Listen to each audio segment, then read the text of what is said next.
So hello everyone, मैं हूं रितेश कुमार और आप देख रहे हैं अपना पसंदीदा चैनल ज्ञान उदित क्लासेस। दोस्तों, आज की इस वीडियो में बात करने वाले हैं क्लास 10th विज्ञान, जिसका चैप्टर चल रहा था प्रकाश का परावर्तन तथा अपवर्तन।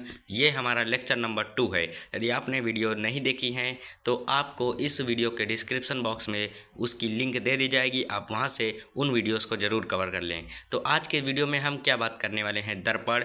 दर्पण में कौन कौन से दर्पण होंगे? समतल दर्पण होगा, अवतल दर्पण होगा और उत्तल दर्पण होगा। तो बने रहिए वीडियो में। आइए हम शुरुआत करते हैं दर्पण से। तो आइए देखते हैं हम दर्पण क्या होता है। गोलीय दर्पण के बारे में बात करेंगे, समतल दर्पण के बारे में बात करेंगे, अवतल दर्पण के बारे में बात करेंगे, उत्तल दर्पण के बारे में बात करेंगे। हम इन सभी दर्पणों के बारे में बात करने वाले हैं। तो देखिए, दर्पण सबसे पहले हम देखते हैं कि हमारा एक होता है समतल दर्पण। समतल दर्पण, इसके बारे में पहले हम जान लेते हैं। दर्पण क्या होता है सबसे पहले ये समझिए। तो देखिए, दर्पण क्या होता है कि किसी भी एक शीशे की आकृति, ठीक है, या तो शीशा बोल सकते हैं, या तो कि कोई भी एक अपारदर्शी वस्तु, उसके हम एक साइड में पॉलिश कर दें, एक सतह में पॉलिश कर दें। ठीक, किसकी पॉलिश कर दें? लाल ऑक्साइड, रेड ऑक्साइड की पॉलिश कर दें। ठीक है, इसकी यदि हम यहाँ पे पॉलिश कर दें तो एक सतह हमारा परावर्तक सतह बन जाता है। तो ये हमारा समतल दर्पण का क्या हो जाएगा? परावर्तक सतह। ठीक है, अब देखिए इसमें क्या होता है, जितनी दूरी पर वस्तु होगी उतनी ही दूरी पर हमारा जो इमेज बनेगी, उतनी ही दूरी पर इमेज बनती है। ठीक है, और इसमें जो इमेज बनती है वो आभासी बनती है। आभासी जितनी इमेज होती हैं वो सारी सीधी होती हैं। ध्यान से समझिएगा कि जितनी आभासी इमेज होती हैं वो सारी सीधी होती हैं। आभासी का अर्थ है कि जो हमको दिखाई ना दे या दिखाई दे तो उनकी जो वास्तविक किरणें हैं, वास्तव में जो मिलती हैं, जो किरणें होंगी वो वास्तव में मिलती हमको दिखाई नहीं देती हैं। एक होता है आभासी प्रतिबिंब, एक होता है वास्तविक प्रतिबिंब। वास्तविक प्रतिबिंब में जो हमारी प्रकाश किरणें होती हैं वो वास्तव में मिलती हुई प्रतीत होती हैं। देखिए, आभासी जो होता है वो सीधा प्रतिबिंब बनाता है। आभासी का मतलब ही है सीधा, और वास्तविक का मतलब है उल्टा। ये सारे पॉइंट्स ध्यान दीजिएगा। वास्तविक में प्रकाश किरणें मिलती हुई प्रतीत होती हैं, आभासी में प्रकाश किरणें मिलती हुई प्रतीत नहीं होती हैं। तो समतल दर्पण में जितनी दूरी पर वस्तु होगी उतनी दूरी पर हमारा प्रतिबिंब बनेगा। और इसमें एक खासियत होती है कि इसका जो आवर्धन होता है, आवर्धन इसका एक होता है। कैसा होता है? प्लस का एक होता है। अब प्लस क्या है? प्लस यहाँ पे आभासी दर्शाता है। आवर्धन ये जो एक है ये हमारा दर्शाता है प्रतिबिंब का आकार अपॉन वस्तु का आकार बराबर, ये इनको सॉल्व करने पर हमारा एक आता है। तो ये दर्शाता है, समझ गए? मतलब जितनी हमारी लंबी वस्तु होगी उतना ही हमारे लंबा प्रतिबिंब बनेगा। समझ गए? ये हमारा हो गया समतल दर्पण। समतल दर्पण आशा करते हैं आपको बेहतरीन तरीके से समझ आ चुका होगा। अब समझते हैं हम गोलीय दर्पण।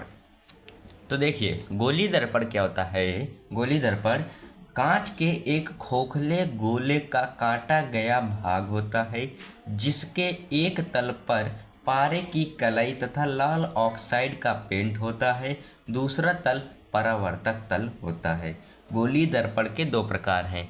वो पहला हमारा है अवतल दर्पण और दूसरा है उत्तल दर्पण, जिसको हम बोलते हैं कॉन्वेक्स मिरर, और अवतल दर्पण को बोलते हैं कॉनकेव मिरर।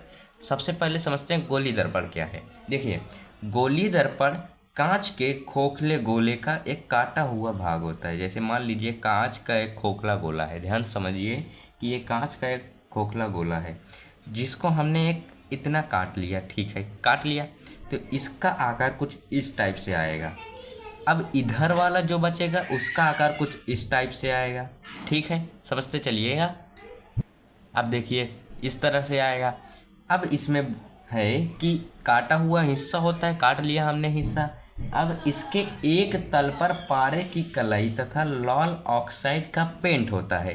तो यदि हम एक तल पर हम ऐसे पेंट कर दें, हमने इधर अंदर के तल में किया है पेंट, ये कर दिया, और इसमें कर देते हैं बाहरी तल में पेंट। ये लीजिए कर दिया, समझते चलिएगा हमने ये पेंट कर दिया, ठीक है। अब देखिए कि एक तल हमारा फिर परावर्तक तल कहलाता है, तो इसमें परावर्तक तल ये वाला तल हो जाएगा। कौन सा तल हो जाएगा? परावर्तक तल। और इसी तरह इधर हो जाएगा ये वाला परावर्तक तल, ठीक है। अब देखिए यहीं से हमने बताया था कि गोलीय दर्पण दो टाइप के होते हैं। पहला टाइप ये हो गया और दूसरा टाइप ये हो गया। कैसे? ये वाला जो दर्पण है इसमें जो उभरे हुए तल से परावर्तन होता है।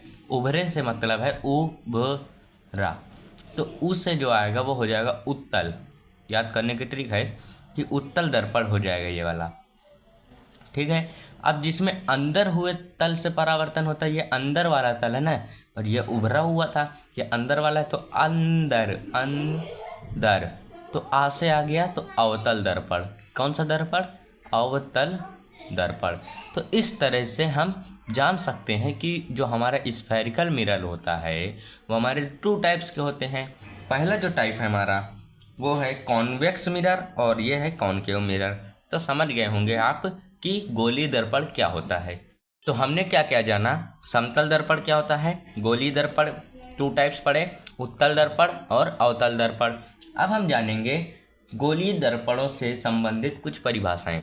तो देखिए सबसे पहला हम जानेंगे वक्रता त्रिज्या क्या होती है। वक्रता त्रिज्या, जैसे अभी हमने आपको बताया कि गोलीय दर्पण एक गोला होता है, कांच का एक गोला होता है जिसके हम काट करके एक अलग हिस्सा करते हैं, एक अलग हिस्सा करते हैं।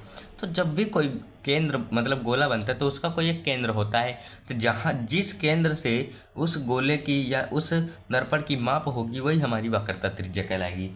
जैसे हम बताते हैं आपको डेफिनीशन कि उस गोले के केंद्र को जिसका कि दर्पण एक भाग है, दर्पण का वक्रता केंद्र कहलाता है। उस गोले के केंद्र को जिसका कि दर्पण एक भाग है, उस गोले के केंद्र को हम वक्रता त्रिज्या कहते हैं। समझ गए वक्रता त्रिज्या। इसको जैसे मान लीजिए ये हमारा हो गया अवतल दर्पण। अवतल दर्पण में हम वक्रता त्रिज्या को सी से दर्शाते हैं। उत्तल दर्पण में हमारा वक्रता त्रिज्या इस साइड होगा, क्योंकि ये जब ऐसे ऐसे घुमाएंगे हम ऐसे ऐसे तो इधर आएगा कुछ, यहाँ पर केंद्र आएगा, तो इसको हम सी से डिनोट करेंगे। और इधर हम वस्तु रखेंगे, इसके बारे में हम बाद में बात करेंगे। तो अभी आप समझिए कर्वेचर ऑफ सेंटर क्या होता है, सेंटर ऑफ कर्वेचर क्या होता है। तो ये होता है हमारा उत्तल दर्पण के लिए, हो गया अवतल दर्पण के लिए। अब इसी में समझ लीजिए वक्रता त्रिज्या क्या होती है।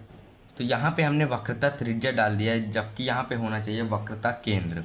जो अभी हम आपको बता रहे थे वो है हमारा वक्रता केंद्र। ये क्या है? एक वक्रता केंद्र है, ठीक। वक्रता त्रिज्या क्या होती है? यहाँ से लेकर यहाँ तक की दूरी, मतलब किसी भी एक गोले में त्रिज्या होती है सेंटर से और परिधि तक की दूरी, तो वही है कि सेंटर से यहाँ तक की दूरी, इसको बोलेंगे पी, ध्रुव। ये दर्पण का ध्रुव होता है, ठीक है। जो परावर्त ये जो होते हैं ये होते हैं दर्पण के द्वारक, इनका हाफ हमारा दर्पण का ध्रुव कहलाता है। ध्रुव से वक्रता केंद्र तक की दूरी वक्रता त्रिज्या कहलाती है। यहाँ से यहाँ तक की दूरी वक्रता त्रिज्या कहलाएगी। समझ गए होंगे आप कि वक्रता त्रिज्या क्या होती है। इसी में समझिए फोकस दूरी क्या होती है। केंद्र और ध्रुव के आधी दूरी, मतलब मान लीजिए इसको हम त्रिज्या बोल रहे हैं, वक्रता त्रिज्या को हम r से डिनोट करते हैं। r को हम 2 से डिवाइड कर देंगे तो हमको f मिल जाएगा, मतलब फोकस दूरी मिल जाएगी। और ये फार्मूला बहुत ही इंपॉर्टेंट है, मोस्ट इम्पॉर्टेंट है। ये आपको एग्ज़ाम में देखने के लिए ज़रूर मिलेगा। तो जो f है वो r/2 होता है, मतलब कुछ यहाँ पर जैसे मान लीजिए ये यहाँ से यहाँ तक की दूरी को हम r कह रहे हैं, मतलब वक्रता त्रिज्या कह रहे हैं। और ये हमारा वक्रता केंद्र है, यहाँ पे हमारा दर्पण का ध्रुव है, ठीक है। अब यहाँ से यहाँ तक की दूरी को हम r बोले, अब इसका हाफ कर देंगे तो हमको f मिल जाएगा। f मतलब फोकस दूरी, या तो फोकस कह सकते हैं, दर्पण का फोकस मिल जाएगा, फोकस दूरी हमको मिल जाएगी। अब फोकस दूरी यहाँ से यहाँ तक की हमारी दूरी फोकस दूरी कहलाएगी। तो हमने सारी चीज़ें इस वीडियो में समझ ली है कि हमारे गोलीय दर्पण से संबंधित कुछ परिभाषाएं थी। अब हम एक एक करके सभी गोलीय दर्पण से संबंधित सभी परिभाषाओं की एक एक करके आपको परिभाषाएं बताए दे रहे हैं, आप नोट कर लीजिएगा। तो सुनिए, सबसे पहले है हमारा वक्रता केंद्र। वक्रता केंद्र क्या होता है? उस गोले के केंद्र को जिसका कि दर्पण एक भाग है, दर्पण का वक्रता केंद्र कहलाता है, ठीक है। वक्रता त्रिज्या क्या होती है? उस गोले की त्रिज्या को जिसका कि दर्पण एक भाग है वक्रता त्रिज्या कहलाती है। ठीक, समझ गए। अब ध्रुव समझिए, दर्पण का ध्रुव। दर्पण के परावर्तक तल के मध्य बिंदु को दर्पण का ध्रुव कहते हैं। परावर्तक तल कौन से हैं? ये और ये, इसके मध्य बिंदु को हम दर्पण का ध्रुव कहते हैं। समझिए। अब देखिए, दर्पण का द्वारक, दर्पण के परावर्तक तल के व्यास को दर्पण का द्वारक कहते हैं। परावर्तक तल मान लीजिए ये हमारा दर्पण है, परावर्तक तल ये और ये है, इसके व्यास को हम क्या बोलेंगे? दर्पण का द्वारक। इसको M1 और M2 से प्रदर्शित करते हैं, ध्यान रखिएगा। ठीक है। मुख्य फोकस क्या होता है? तो देखिए, मुख्य फोकस क्या होता है? मुख्य फोकस समझिएगा। मान लीजिए ये कोई दर्पण है, दर्पण के मुख्य अक्ष यही होता है जो हम खींचते हैं एक लाइन, जिसको हम बोलते हैं मुख्य अक्ष। तो दर्पण के मुख्य अक्ष के समानांतर आने वाली प्रकाश किरण, ठीक है, दर्पण के मुख्य अक्ष के समानांतर आने वाली प्रकाश किरण परावर्तन के पश्चात जिस बिंदु से गुजरती है उसे हम दर्पण का फोकस कहते हैं या मुख्य फोकस कहते हैं। इस तरह समझिए कि दर्पण के मुख्य अक्ष के समानांतर मतलब क्या होता है? दूरी बराबर हो। समानांतर आने वाली प्रकाश किरण दर्पण के परावर्तन के पश्चात जिस बिंदु से होकर गुजरती है उसे हम दर्पण का मुख्य फोकस कहते हैं। समझिए। चलिए, तो आज के इस वीडियो में बस इतना ही। अब हम आने वाली नेक्स्ट वीडियोज़ में जानेंगे कि दर्पण से प्रतिबिंब कैसे बनते हैं, अवतल दर्पण से कैसे बनते हैं, उत्तल दर्पण से कैसे बनते हैं, ये जानेंगे हम अगली वीडियो में। तो आशा करते हैं आपको आज ये दर्पण वाला पार्ट बेहतरीन तरीके से क्लियर हो गया होगा। तो अब हम मिलते हैं नेक्स्ट लेक्चर के साथ में। तब तक के लिए बाय। जय हिंद, जय भारत।